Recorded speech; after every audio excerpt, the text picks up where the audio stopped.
Government సూర్యాపై IT విచారణలో twist నెలకొంది. సూర్య ఒంటిపై ఉన్నది నకిలీ బంగారంగా గుర్తించారు. సూర్య దగ్గరున్న హై అండ్ కార్స్ పైన కూడా ప్రస్తుతం విచారణ జరుగుతోంది. ల్యాండ్ సెటిల్మెంట్ల ద్వారా ఇవన్నీ కూడా వచ్చాయని చెప్తున్నారు సూర్య. తన ఒంటిపై ఉన్నది ఒరిజినల్ గోల్డ్ అని చెప్తున్నారు సూర్య. విచారణ పూర్తి కాకుండానే ఎలా స్టేట్మెంట్ ఇస్తారని ఆగ్రహం వ్యక్తం చేశారు. ఢిల్లీ విమానాశ్రయంలో 1.4 కిలోల బంగారంతో పట్టుబడ్డాడు కొండా విజయ్.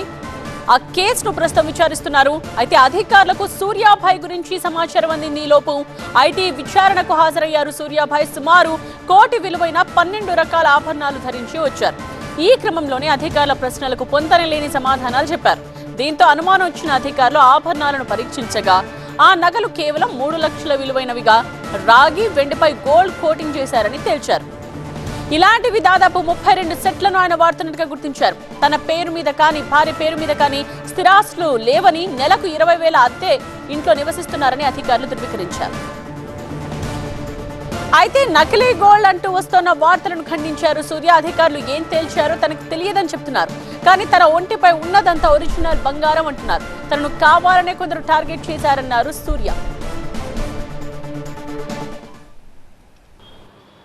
హైదరాబాద్లో గోల్డ్ మ్యాన్ ఎపిసోడ్లు ఇప్పుడు ఒకటి తర్వాత ఒకటి బయటకు వస్తున్నాయి. తాజాగా కొండా విజయ్ ఎపిసోడ్ బయటకు వచ్చిన తర్వాత రీసెంట్గా సూర్యాబాయ్ అలియాస్ సురేష్ కుమార్ ఎపిసోడ్ బయటకు వచ్చింది. అయితే ఈ సురేష్ కుమార్ ఎపిసోడ్లో ఒక ట్విస్ట్ ఉంది. అతని మీద ఉన్నది రియల్ గోల్డ్ కాదు, కాపర్ అంటూ కొన్ని ట్రోల్స్ వినిపిస్తున్నాయి. సో దీని మీద సూర్యాబాయ్ సైతం ఒక వీడియో చేశాడు.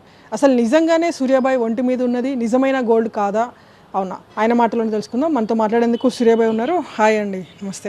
నమస్తే. జై శ్రీరామ్.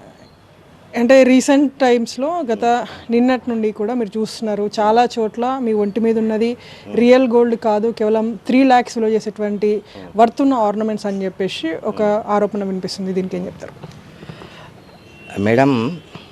సరే, ఫస్ట్ ఆఫ్ ఆల్ అది గోల్డా కాదా అనేది పక్కన పెడితే, నేను అది వేసుకొని నేను ఎవరిని ప్రాబ్లం చేయలే. నేను ఎవరి దగ్గర కూడా ఎవరిని మోసం చేసి పైసలు తీసుకోలే. అండ్ అడ్డంగా ఆ పని చేపిస్తా ఈ పని చేపిస్తా అని చెప్పి ఎవరిని అన్యాయం చేయలే. నా వల్ల ఏ తప్పులు జరగలే. అండ్ గోల్డా కాదా అది ఇది ఇంకా ఎంక్వైరీలు అవన్నీ తేలనే లేదు పూర్తిగా. నా మీద రిపోర్ట్ వచ్చేసింది, పేపర్లో వచ్చేసింది, అన్నీ వచ్చేసింది. నేను గోల్డ్ వేసుకుంటే వాళ్ళకు జరిగే నష్టం ఏముంది, వేసుకోకపోతే వాళ్ళకి జరిగే లాభం ఏముంది? ఒక మాట చెప్తున్నా. అండ్ నేను ఎక్కడ కూడా నేను 10 కిలోలు వేసుకున్నా, 20 కిలోలు వేసుకున్నా, 5 కిలోలు వేసుకున్నా అని చెప్పి నేను ఎక్కడ కూడా నేను ఏ మీడియాలో కూడా నేను చెప్పలే. ప్రస్తుతానికి మనం 1 కిలో వేసుకున్నా అని అక్కడిక్కడ చెప్పిండొచ్చు. సరే, అందులో కూడా వాళ్ళు నిర్ధారణ ఎలా చేసిర్రో ఏంటో అది ఇక వాళ్ళకే తెలియాలి. అండ్ ప్రీవియస్లో అసలు నా ఫీల్డ్ వచ్చి నేను film actor, real estate, social work, నేను ఇవి చేస్తా. ఇవేవి కూడా అందులో మెన్షన్ చేయలే. ఏవేవో మెన్షన్ చేసి చూపించేసారు.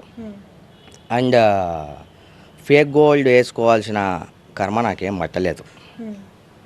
సరే, ఓకే, వాళ్ళు ఒక 3 lakhs 4 lakhs ఎంతో డిసైడ్ చేసి చెప్పారు కదా. మరి ఇవన్నీ ఇక వాళ్ళకే తెలియాలండి. కానీ నేనేందో నాకు తెలుసు. అసలు మీ దగ్గరికి ఇన్కమ్ ట్యాక్స్ వాళ్ళు ఎప్పుడు వచ్చారు? వచ్చినప్పుడు అంటే వాళ్ళు ఏం క్వశ్చన్ చేశారు? వాళ్ళు ఏమన్నా మీ ఆర్నమెంట్స్ని కొల్చారా, వెయ్యి చేశారా? కొండ విజయ్ గారిది జరిగిన తర్వాత డైరెక్ట్ ఓకే ఇలా అని చెప్పి వచ్చారు. వచ్చిన తర్వాత మేము వాళ్ళకి సహకరించడం జరిగింది. ఇక్కడికి వచ్చారు. తిరుపతిలో ఏ వేసుకున్నానో ఓకే అవి మీరు తీసుకురాని అంటే నేను తీసుకెళ్ళాను. అండ్ ఆ క్లారిఫై కూడా ఇంకా పూర్తిగా అసలు ఇంకా అవ్వలేదు. ఇంకా చాలా ప్రాసెస్ ఉంది. నన్ను మళ్ళీ రమ్మని చెప్పారు వాళ్ళు. ఇది అంతా జరగకముందే అంతా అయిపోయినట్టు, ఇదంతా వెల్లడించినట్టు అప్పుడే రిపోర్ట్ వెళ్ళిపోయి ఇవన్నీ వెళ్ళిపోయి ఇదంతా ఏంటో నాకు అర్థం కావట్లే. ఇంకోటి, ఈ కార్ల వ్యవహారానికి సంబంధించి ఏంటి? మీకు ఏదో 3 high-end కార్స్ ఉన్నాయి, ఇంకా అవన్నీ కూడా ఏమంటారు, దేంతో వచ్చినాయంటే చెప్పాను కదా మేడం, నేను మూవీస్ అండ్ సీరియల్స్లో యాక్ట్ చేస్తాను. నేను రియల్ ఎస్టేట్ చేస్తా. రియల్ ఎస్టేట్లో మీకు చెప్పాల్సిన అవసరం లేదనుకుంటా. దాంట్లో రియల్ ఎస్టేట్లో లెక్కల పత్రాలు ఉండవు. 50 లక్షలు రావచ్చు, 1 కోటి రూపాయలు రావచ్చు.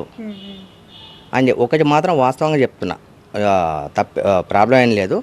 నేను గత 2 years నుంచి మాత్రమే నేను ఐటీ 22-3 దాకా కూడా నేను ఐటీ ఫైల్ చేశా. వాళ్ళు ఏం చెప్పారు, 6 years నుంచి నేను ఐటీ ఫైల్ చేయట్లే అని చెప్పారు ఐటీ వాళ్ళు. అంటే ఐటీ వాళ్ళగా ఇప్పుడు ట్రెండ్ అవుతుంది అది. రైట్, ఇది సూర్యాబాయ్ చెప్తున్నటువంటి వర్షన్.